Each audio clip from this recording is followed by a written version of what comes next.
Hello, I believe this is recording now. So hello everybody, who is here and watching this. Thank you all very much. Today, I'm going to quickly share my screen and show you. Today, we're going to be talking about the Irish language subversion of power, specifically freedom of information requests. So really the entire thing today, going to first go over what is a freedom of information request, what's the FOI Act, why do we care about it, how do we use it, what are your rights under it, and then for the second part of this, I'm going to go into how do we use this with Irish, why does the Irish actually make this stronger, how do we use this to push things forward and to do whatever we're trying to do, whatever campaign we're trying to run, where does specifically Irish fit into an FOI campaign? So is this going to work? Hello? Yes. Wonderful. Okay. Today's class, like I said, beginning on the FOI Act, Freedom of Information Act, moving into the Irish language. Obviously, with any of these meetings, with any of these classes, I don't care if you have to step out, if you have to leave early, if you have to watch online, that is always totally fine. And especially when I know that there's a lot of things going on the weekends, you are more than welcome to step out, step in, do some asynchronously, come back onto the online meeting however you would like. So there's never any pressure there. But to get to it, the Freedom of Information Act, what is this?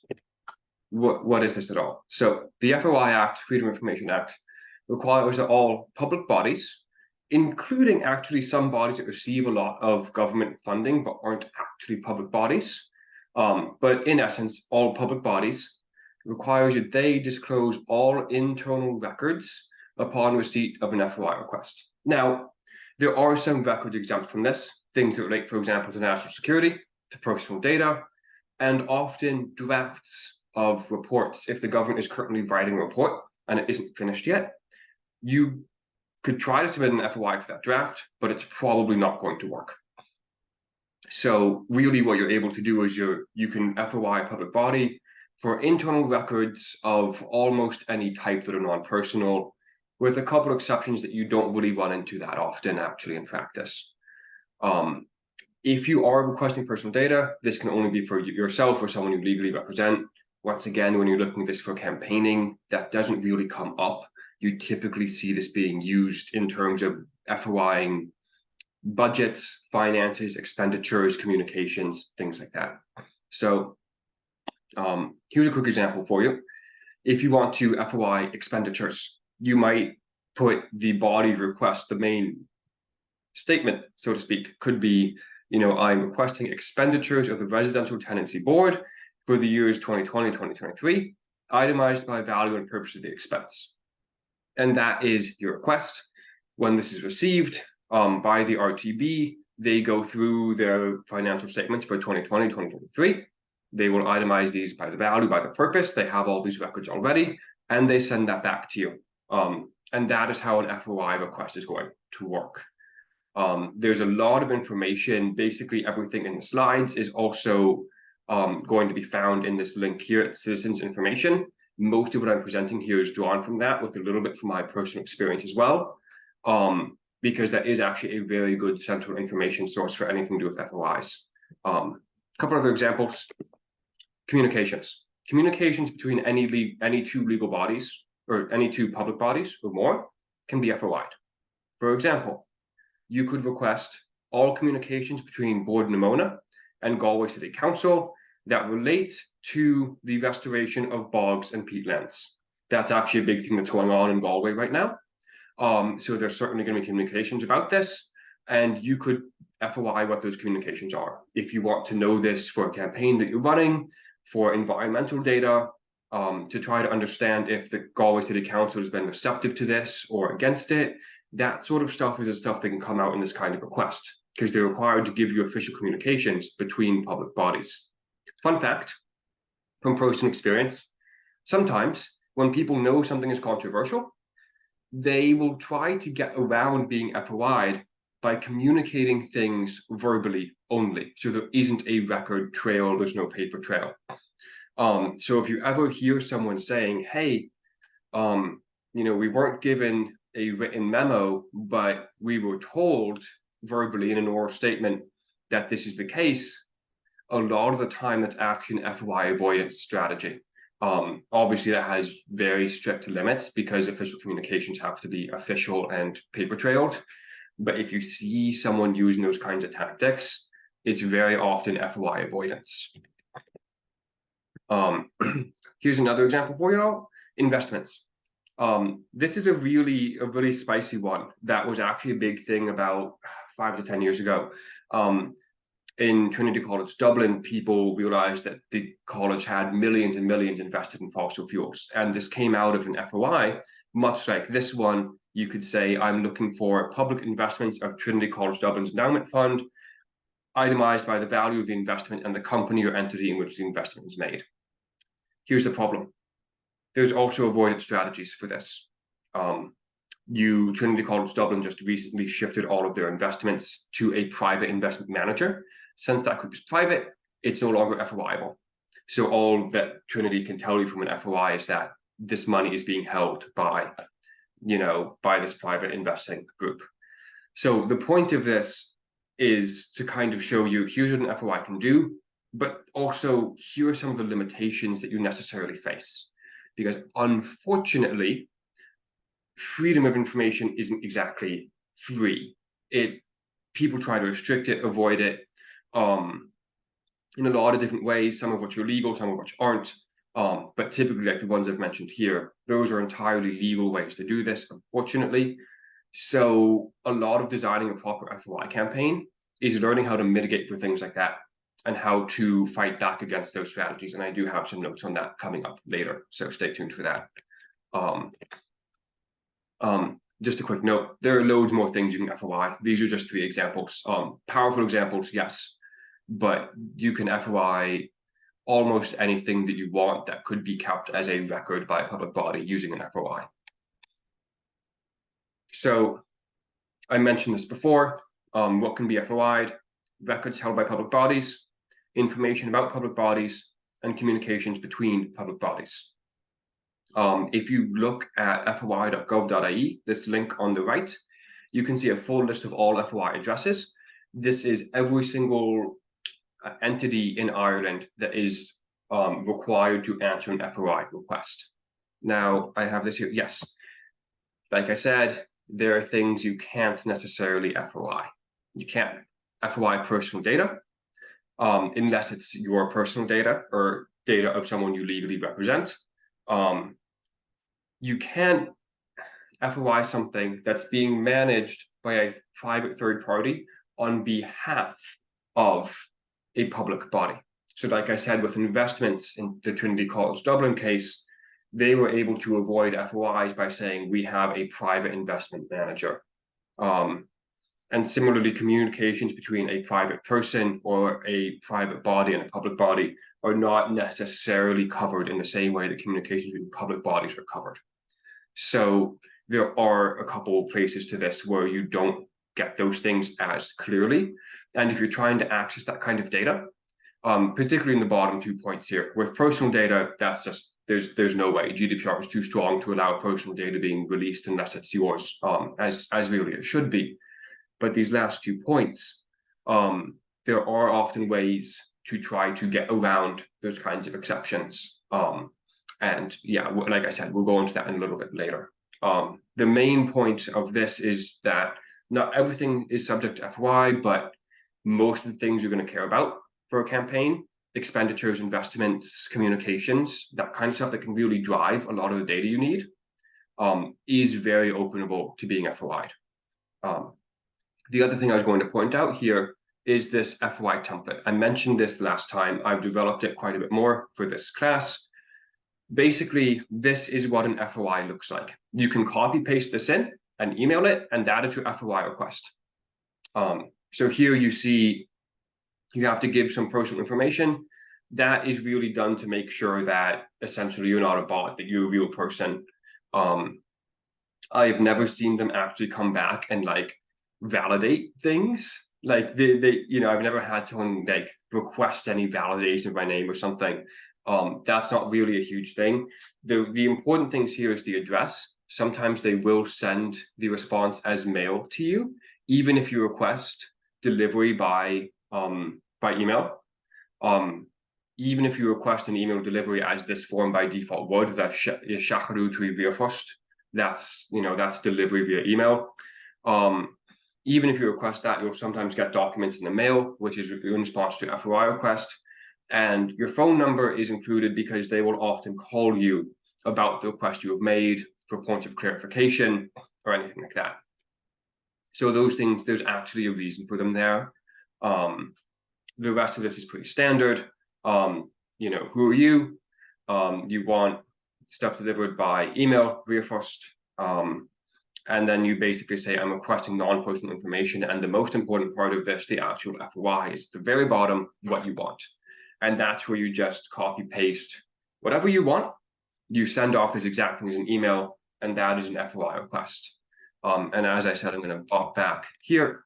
All these FOI addresses, foi.gov.ie, you can search up any public body, and you'll see the address to send to there, and they're legally required to respond to it at that point.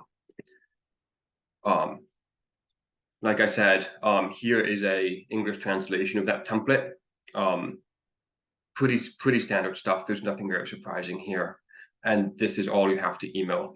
When you in the subject of email, if you just put like FOI request or request for information under the FOI Act, anything like that, to make it very obvious, make sure they can't miss it, there's your request.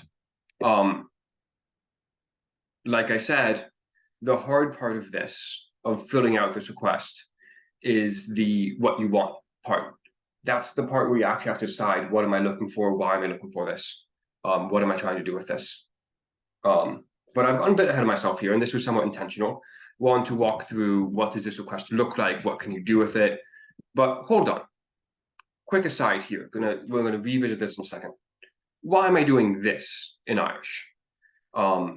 There are a few reasons that you would care to do this in Irish. And obviously, all the things I'm going to explain and teach today, you can do this in English. And sometimes maybe you should. Sometimes, you might want to do it in English because that's easier for you, because ultimately you just need the data back as part of a larger campaign. That is fine. But what's the motivation for changing this to Irish? The obvious one is for Irish itself. On the right here, the testament institution can actually accommodate the Irish language rights they're required to. And to call them out and report them to the relevant bodies, the language commissioner, relevant ombudsman groups, or the press, if you want. If they can't do that, that's one reason. But suppose you're not campaigning for the Irish language itself. Suppose you're campaigning for climate change, for any sort of civil rights, for anything like that. Why are you doing FOIs for that in Irish? Well, let's move over to the left here. Reason number one, publicity. If you send an email out to the press as a press release with the headline "Concerns over violation of the FOI Act, GDPR Act, Languages Act," that's something that people tend to respond to very, very quickly, because if you are, revealing concerns that a public body is actually violating its duties under law, that's something that press tends to be very receptive to. In my experience, at least, I've gotten one of my actually FOI campaigns into the Irish Times exactly through that sort of system. So part of it is for publicity, because ultimately, whenever you submit something in Irish, there's a much higher chance that they break the law, because maybe they don't understand the request. In other words, they're breaking the Official Languages Act in the fact that they can't do business with you in Irish. And because they fail to understand the request, they may unjustly reject your FOI. They may attempt to shut it down by asking to resubmit in English, another violation of the Act. Things like that. All of those things are violations not only of the Language Act, but it's a violation of the FOI Act. And so now, when you go to the press, you say, hey, I'm concerned over violation of the FOI Act. I submitted this request, and they responded this way. That suddenly is a very strong public statement on something, and it immediately is going to undermine the credibility of whatever institution you're moving against, right? Because as soon as you say, hey, I'm concerned they've broken multiple acts here in my attempts to raise, legitimate concerns about X or Y or Z, that is going to be very powerful for your campaign. That is going to get press. That's going to help build momentum, and it's going to undermine their credibility. So that's a very good reason to do it. The chances of them breaking the law that way, quote unquote, accidentally, is much higher in Irish, and that gives you power to stand up to them even stronger. Second reason, if you're not campaigning for the Irish language itself, to call BS. Google Translate, or Google Trashslate, as Irish speakers would often call it, and ChatGPT or various other technologies like that, their Irish is horrible. And when I say horrible, I mean actually horrible. ChatGPT is about, like, you'd think it had taken a single Irish lesson once in its life and forgotten half of it. Google Translate, sometimes we got the gist of what you're saying, unless it completely misses. But it usually gets the gist, even though it's really easy to recognize Google Translate being used. It's pretty trivial to distinguish Irish written by a human, even someone who doesn't have translating experience, and Irish written by one of these, engines. Here's the fun thing. All these little weasel words that people try to use in English, or, these little turns of a phrase you can use to dodge the question or pretend you're answering something, Google Trashslate and ChatGPT don't understand those. And so if someone's trying to BS you, it is so much easier to read that BS in Irish, because the Irish is just not going to make sense. It's going to be almost impossible to work with. And you can now immediately tell, oh, hey, they're trying to hide something. They're trying to get out of something. They're trying to do something here.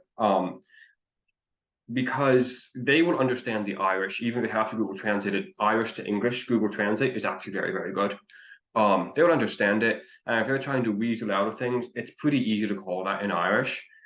And if they really are doing that and they respond to you with nonsensical text, nonsensical Irish, that's nonsensical Irish. It's not your obligation to attempt to decode what they've written to you. And if that means that they've implicitly shut down your request wrongly, we go back to point one for publicity. They have just accidentally violated a law. Use that to undermine their credibility and to build up whatever movement you're fighting for. So that's why I do this in Irish. There might be some other reasons here. I'm sure that in a case-by-case basis, there will be times where the Irish is, there are other reasons for that. These are kind of the major ones. So now, now we know why we're doing this in Irish. That kind of goes back to here. When you're doing this, the reason you fill out the template on the left here, the reason you fill out the template that's got it in Irish is for those reasons. So let's go back to the main point here, the request itself. What is this? This, what you want part at the bottom. Basically the records I'm requesting are, and you've got some sort of a thing you put here. What I'm providing in this class is a set of templates. So you might say all communications between X and Y public bodies regarding Z. So in Irish, you'll see that on the right here. Cula hafid nu chachtacht kumasadza inter X agus Y modular Z. I put a little parenthetical statement here saying to H prefix vowels. This means if whatever you pop in for Z starts with a vowel, just literally put a H in front of it. And then it's fully grammatical. Just stick an H there. Because with modular, the le there puts an H in front of vowels on the next word. So in all these templates, whenever there's something like that, I'll very clearly call out if there's any changes you have to make. There typically aren't. I've written these in a way where you can just copy paste very quickly and very easily. Anyway, let's break this down. So if we want to FOI, for example, revenue, or ifig no commissioner's income, you can see that on the web page. If you translate the web page to Irish, the official name of them, that language, and maybe we want to say the RTB, the Residential Tenancy Board, shin that's on board Hionachti Kunaha. So you just copy paste those two things in as X and as Y, and then maybe what do you want from them? abandoned apartments right now are a very hot topic in public discussion. Maybe you want data on that. So Browner status Connacht or Orison Traeger. You put that in for Z, and we're happy, right? Hold on. How did I get Browner status Connacht or Orison Traeger? That's the question I'm sure all of you have right now. The question is, I've got even more templates for that kind of stuff that I'm going to show in just actually a couple of slides, actually. But ultimately, if you hang on for one more second, what we see here, what we've built up here, is a full FOI request now. Sha'id na tafid ta'yiriam sanar, and then the request itself, Kola hafid nu hachtracht kumasaja idu ufig na gimissionary income, August on board hunonachti kunaha, module brona status kanach or orison trakia. There's your request. You submit that in. And because we have these templates here, you know what this really means is you're asking for all communications between the Revenue Commission and the Resident Retentions Board regarding the assignment of tax status to abandoned apartments. And you will get the response for that. If you aren't fluent in Irish yourself, like I said, Google Translate Irish to English is actually pretty darn good. So as soon as you can write a request in Irish, the receipt of the request shouldn't be a major problem. Obviously, if you know Irish, it's a lot better. And that's part of what this class is for as well, is to show you the basics of that, where you can pick out, the major points of something. But like I said, in an absolute worst case scenario, it's actually somewhat decent going the other way around if you're trying to run this campaign and still learning the language. So there we go. There's an FOI request. That is the entire pipeline of how you write this, how you put something in, how you submit this. I wrote it in this order. I'm going to skip over to, I think, this to finish up the templating stuff. I think makes a bit more sense, actually. The Irish for FOI requests, and then I'll go back to your rights under the FOI Act. So I said that there are templates for all those things you're going to want to write. What are those? I'm going to provide two templates here. The first one is for if you want to FOI some sort of, money, the whole follow the money thing. If you want to do that with an FOI, here's how you do it. When you take the form of basically Sha'id Natafid Ton on Yiriam Sana, these are requests, or the documents which I'm requesting. And there are three things that come after this. There's what you want, there's specification, and there's how you want it. There's an example here. We'll come back to this in a second. And very conveniently, here's what this looks like. Part 1, what you want. Part 2, specification. Part 3, how you want it. For example, you might end up, did I actually, I'm so sorry, I flipped English Irish here, it's fine. You might say, I want to have public expenditures, for example. That's the first example here on the left, records of expenditures of the public body. Specification. You can choose multiple of these. We might say expenditures that relate to environmental and climate policies. And part 3, how do we want it? How about itemized by the reason for the expenditure? So you go through, you literally take these 3 Irish phrases separated by commas, and all of a sudden you have that set up. You have your FOI request there. So you can see we actually did that exactly here. Tafid Chatachash, okay, that is literally public expenditures. Dichwyd Ysgol na Gaillimhe, that's the University of Galway. We've done this for between the years of 2022 and 2023. We have asked for it to be, the part after it, a winning le polisaha cohil agus raja that relate to environmental and climate policies. The second part here, another further specification in part 2 in the middle. And then at the very end, jalraha juver hush ahachahash, itemized by the reason for the expenditure, number 1 here in part 3. And that is how you can construct something like this, even if you are not fluent in the Irish yourself, because it really just goes in like Legos. And there you have an FOI request. I'll make these slides available for you so you see this. Let's say you want to do a communications FOI. How do we do that?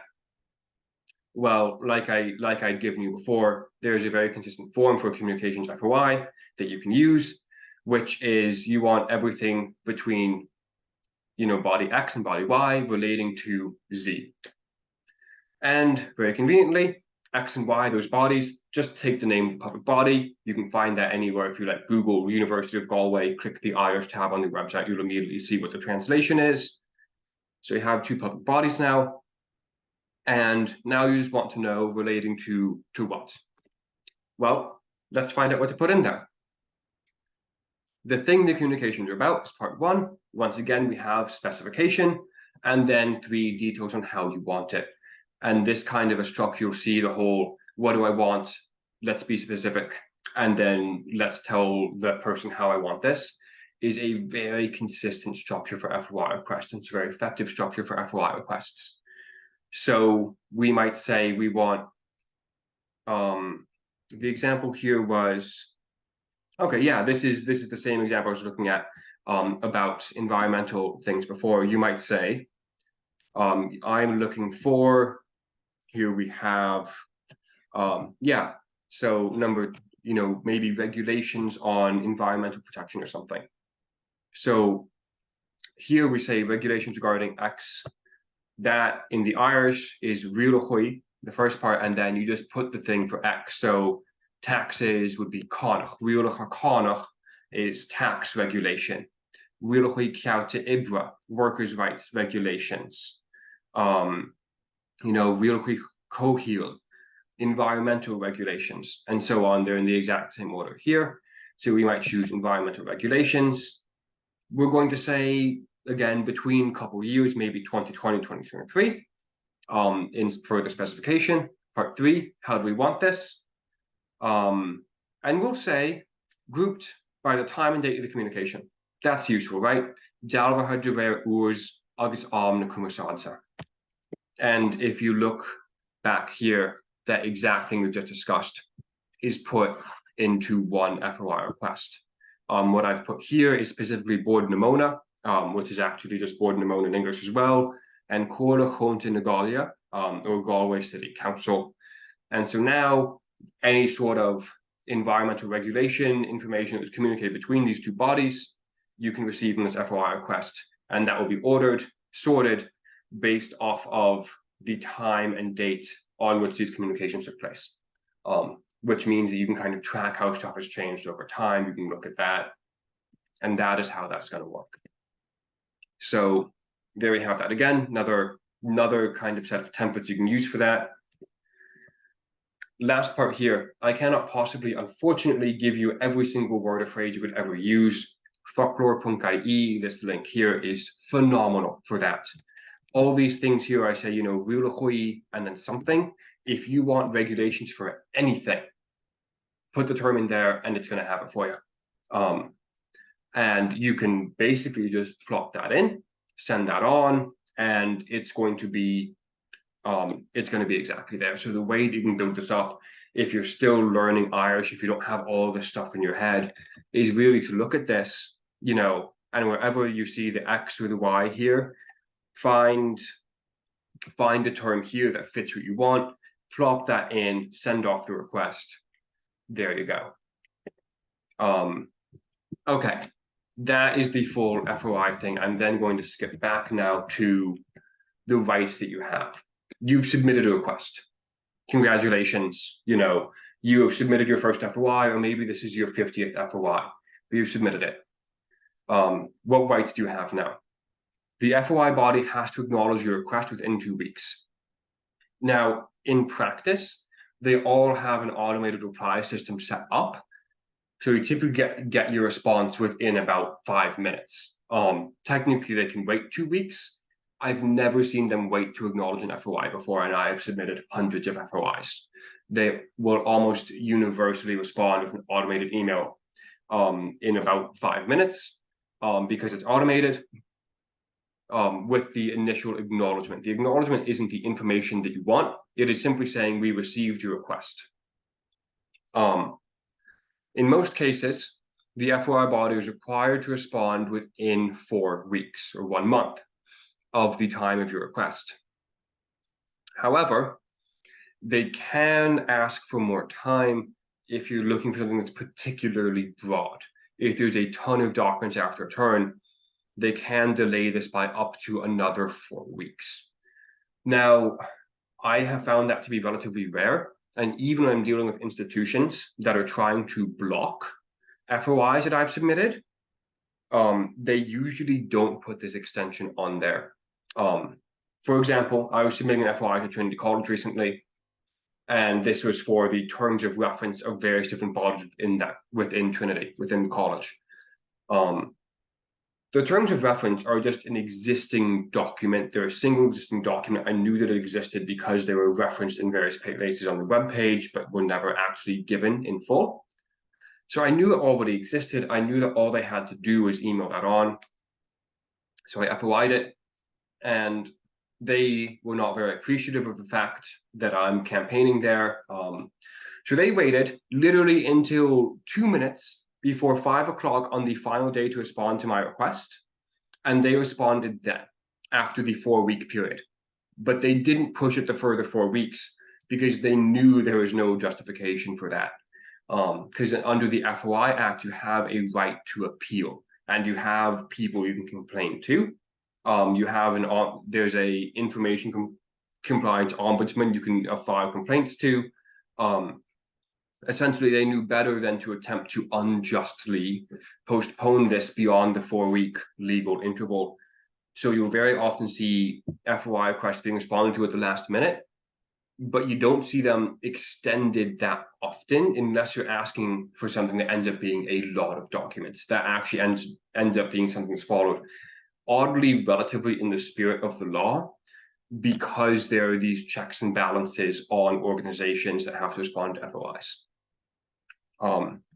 This slide here, the text here is taken from Citizens Information. The bolding and spacing is my own to highlight the most important parts there.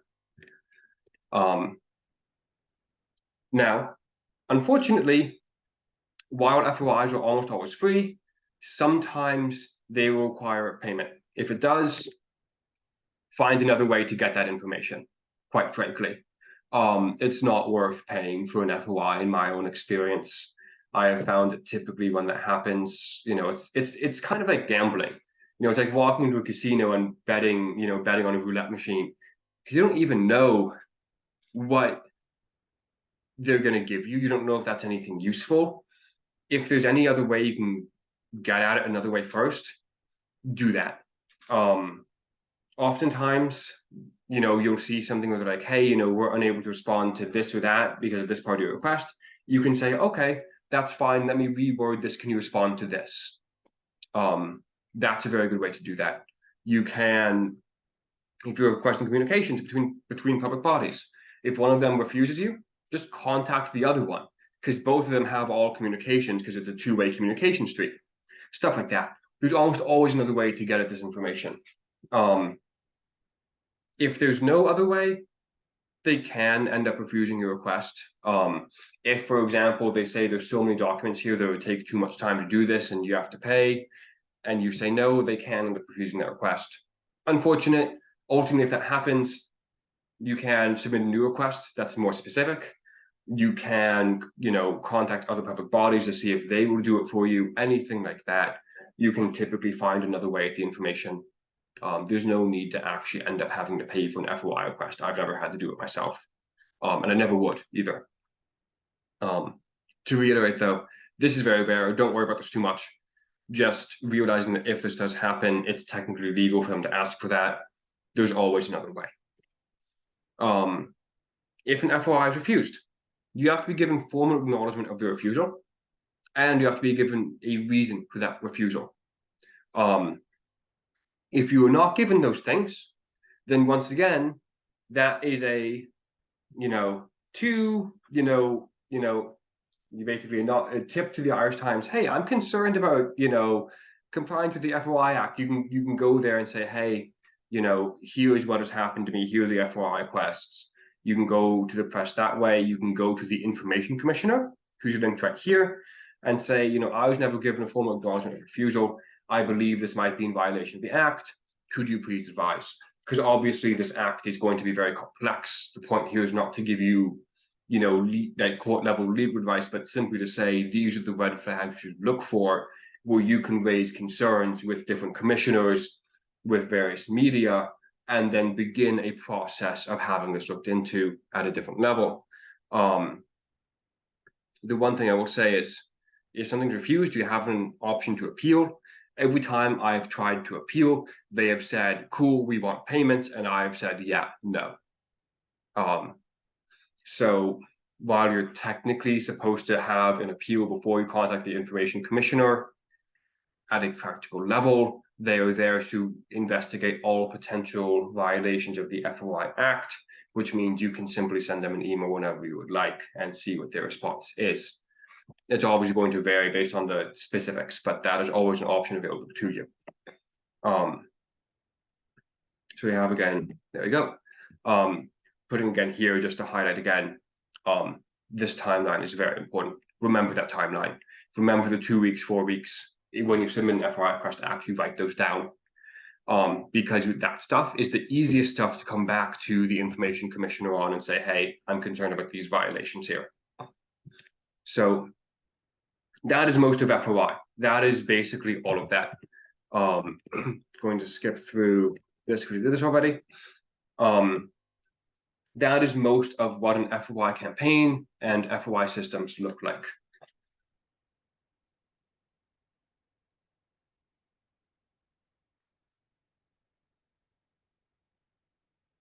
Few things. How about for this last part, I'm just going to go through what are the hallmarks of a good FOI and also a good FOI campaign. This stuff applies equally to English and to Irish, whatever language you're writing this in. This is just general tips on how to do an FOI as best as possible. In my experience, what has led to the most success, what has led to the easiest ability to appeal issues with this, and what has led to basically everything that you want in this FOI request going forward the way that you're hoping. So some tips here.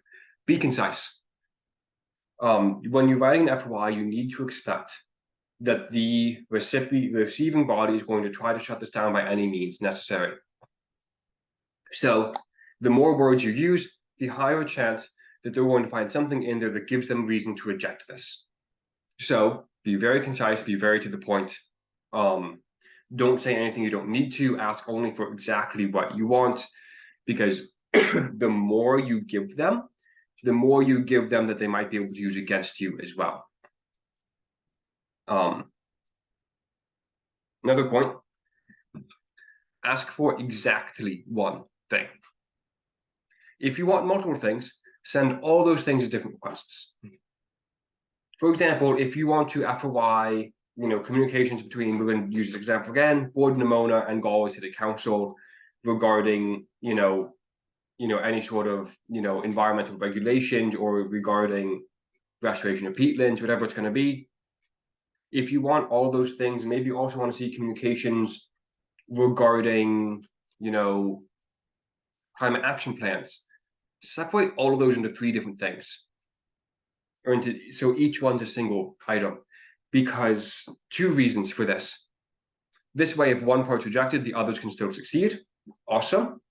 The second reason is, like I said before, if you ask for tons and tons of documents in a single request, they can say, actually, you've got to pay.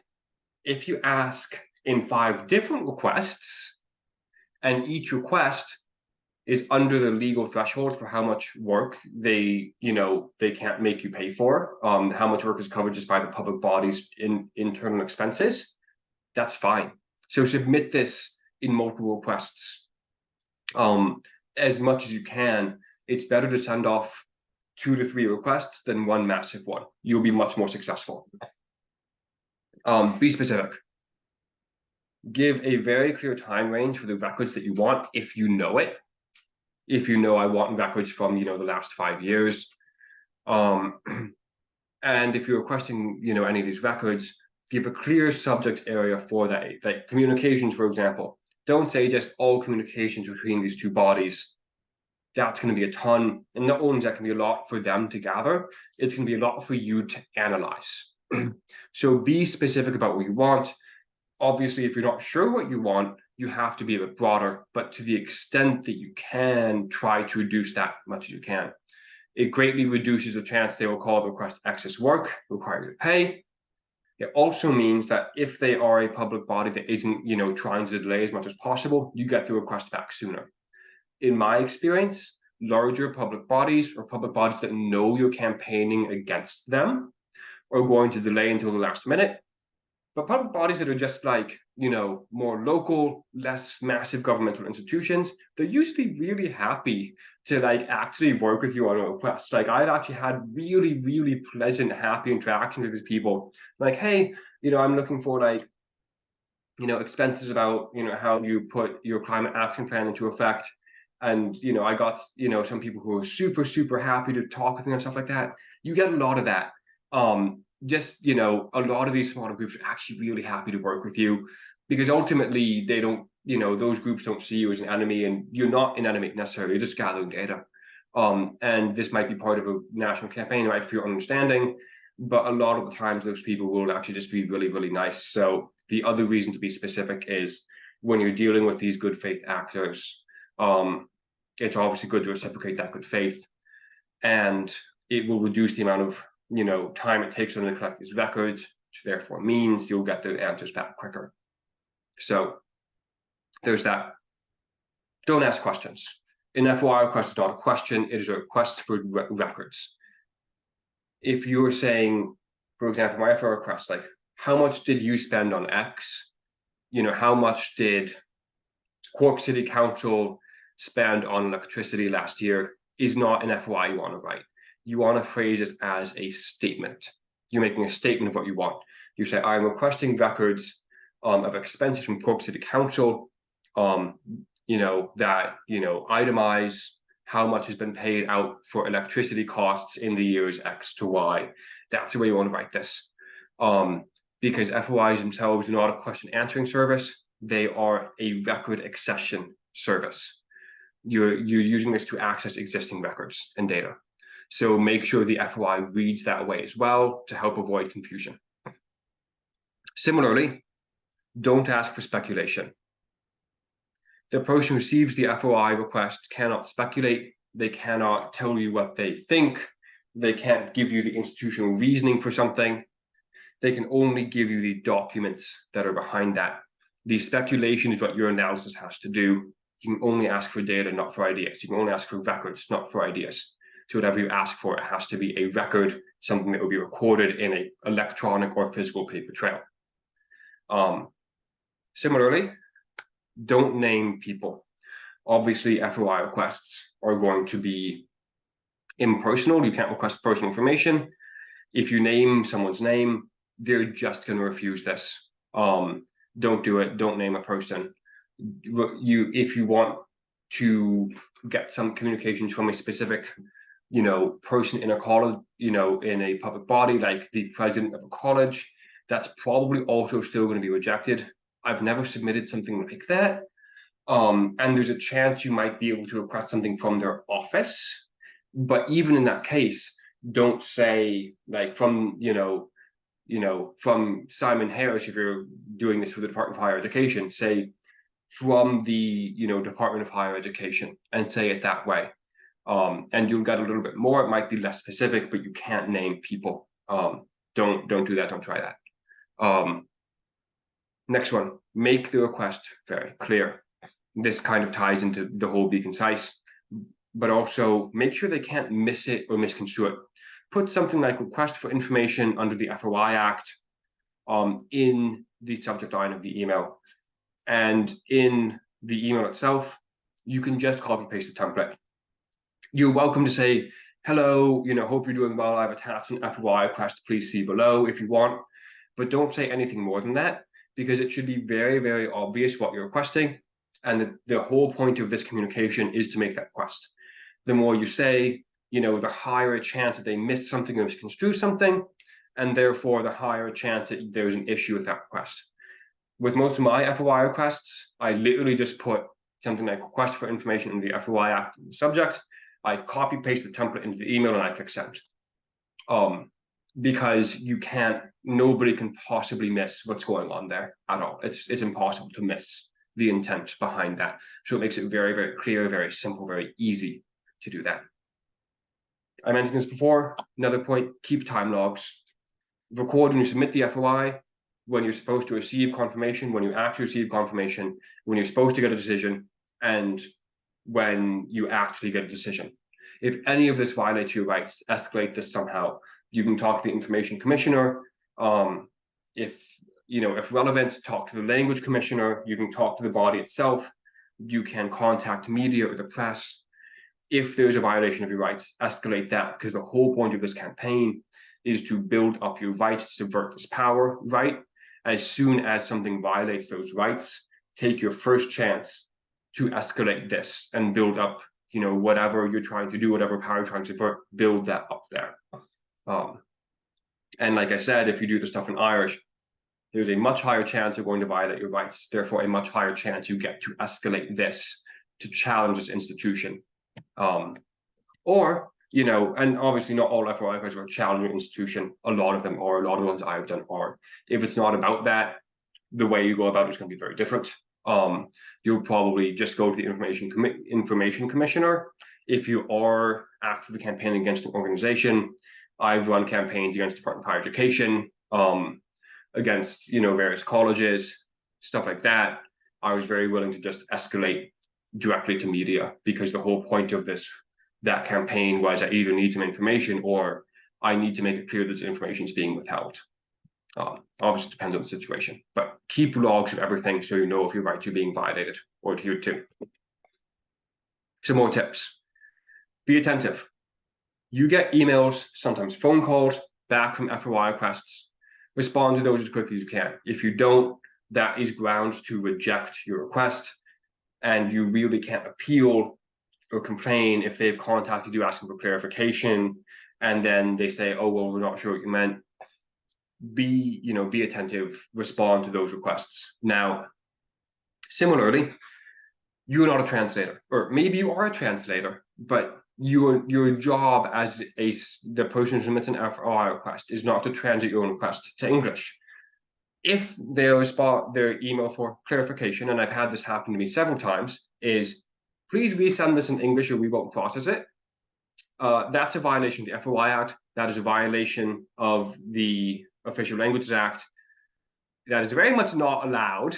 And that should be a cause for immediate escalation if that is something you're willing and desiring to do. A clarification is a valid point of clarification. For example, let's say that you requested all communications between Galway City Council and Board Namona regarding the restoration of peatlands, and they came back to you and said, hey, we just want to clarify, do you want all of these records or do you want them in the last 5 years? And you might say, oh, I'm sorry, I forgot to put a time in there. Yeah, just give me the last 5 years. Or maybe you say, actually, I want everything. That's entirely your choice. But those kinds of clarifications are very valid. It's going to help them process the request. It's going to help you get the data that you want. Be attentive to that. And honestly, it's fine. It's very fine to go through that. It doesn't take too much time. And it's going to help out the request quite a bit. Be patient. I hate saying this, but be patient. They have no obligation to do things until the last minute after 4 weeks. And many bodies do hold off that long as a delaying tactic. Don't try to jump the gun and release complaints or statements to media before you know that time is expired. It's just there's no way, you can't do that. The law won't be on your side if you do that. The one very useful thing is in the letter you receive, the confirmation letter of receipt of your FOI request, they tell you the day after 4 weeks where they have to respond by. So if there are bank holidays in there, like they've already calculated that in, the exact day. If by end of day, that day you don't receive something, then you can escalate, send complaints to contact media, not before. Because it is within their rights to hold off that long. And unfortunately, there isn't much defense against that. This one's also very obvious. Be polite. Don't give them reason to want to work against you. Even if you're campaigning against them, don't give them reason, especially the information officer themselves, who is not the person you're campaigning against. In fact, they're probably the one helping you most in this situation, even if they don't quote unquote appreciate the FOI. Be polite with them, work with them. Don't give them reason to dislike you, because that just all increases the chance of rejection and muddles the water so much if you're trying to do some sort of a appeal or a complaint. Just be polite. If you have to be firm or forceful, still do that in a more as politely as you can. You can say, hey, I'm unable to accept the comment you made on this because it's in violation of the Official Languages Act. That's fine to say, but don't give them reason to dislike you personally. I've had to say that before. I had several requests where people came back to me and said, we will refuse this if you don't submit in English. I said back to them, actually, my rights under the Official Language Act spell out that I do not have to provide you with an English language translation. You are required to respond to this request in its Irish language form. Could you please do this? Thank you. Be forceful, but don't give them reason to dislike you much as you can. Okay, next one. Don't give information you're not required to. You don't need to give anything more than the FOI template. If they, for some reason, ask you for information, which happened to me once, some group was like, cool, could you send me, and I forget what it was like they wanted like a photo of my ID or something. I'm like, no, I'm not sending you this. I'm not required to send you this. No, you don't need to send anything but the FOI template. If someone asks you for that, just don't send things to them. There's no requirement for that. If you do any of that, I don't know if there is, in some cases, a very fringe case in the details of the law that can allow them to say that, or what's going on there. They shouldn't be asking for that. They almost never do. Don't worry about it. But similarly, don't give information you're not required to. Once again, very obvious, doesn't come up, but on the very off chance it does, like I said, I've submitted hundreds of FOIs and this happened exactly once. So there's well under, there's like a fraction of a % chance this would happen. Just don't worry about that. Last point, send FOIs to all related parties. If you're FOIing communications between public bodies, send it to both of them at the same time.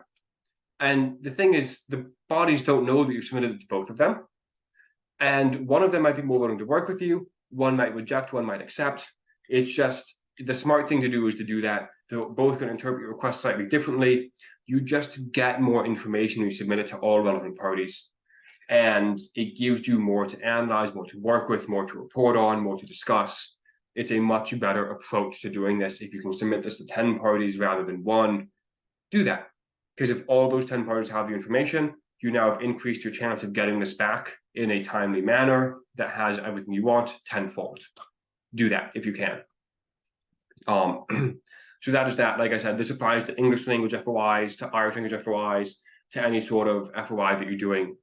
Focus on these, and these are really going to help you out in that request. That's what I've got for today.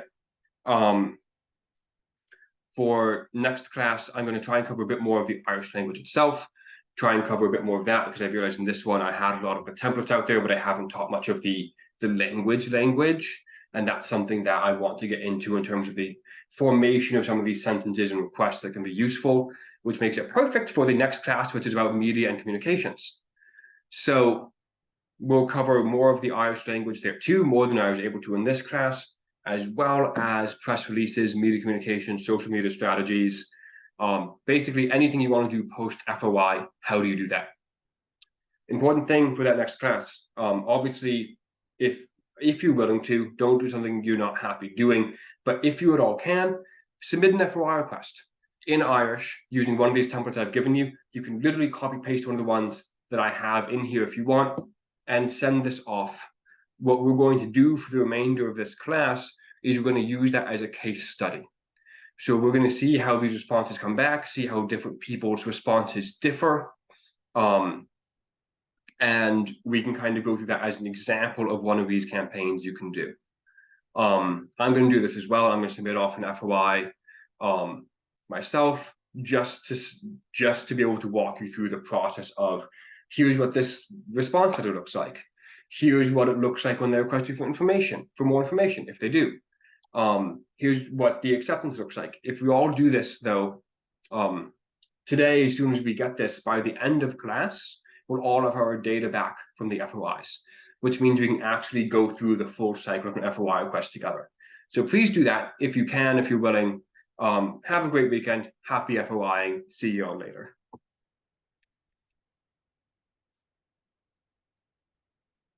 Okay, I need to pause, stop the recording.